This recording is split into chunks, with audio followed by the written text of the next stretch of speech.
Well, Tommy Gascoigne is one of our cadets, and he's applying for West Point.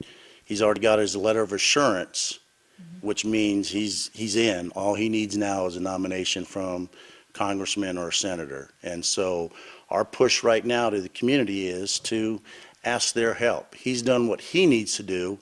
We've done what we need to do. Now it's time for Nye County to step up. From what we've gathered, Tommy is one of, only in the last 10 years, the first person from Nye County ever to receive a letter of assurance. So that's a big deal.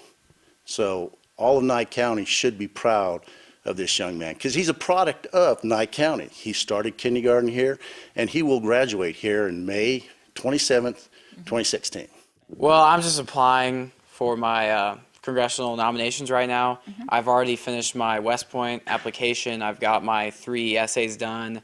I'm medically qualified. I've sent in my transcripts, my SAT, ACT scores. So that process is finished. I'm just waiting on this nomination.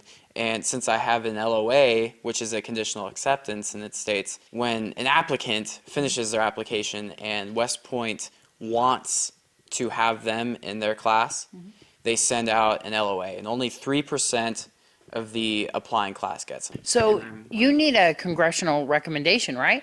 Yes, I need, and I can get one of those from the 2 senators from our state, Congressman Hardy, the vice president, or I can get a service-connected nomination through West Point or Colonel Neri. Colonel Neri is my teacher, and he's been a real influential factor in my application process to West Point. When do you hope to enroll in West Point?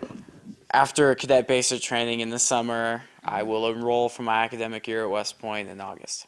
So tell me about these cards that they have that they're handing out for the residents to get in touch with our representatives to support you. Well, it's a small postcard.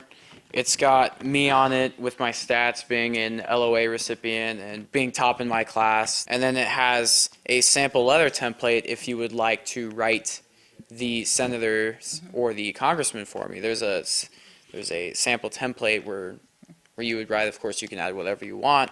And then it has the 3 addresses on where you would send the letter to if you wanted to write a letter. We're handing them out to key people like Colonel Neri, my school principal, Chris Brockman, and I'm about to go to the VFW today and hang out with my old veteran friends and put a few in their building and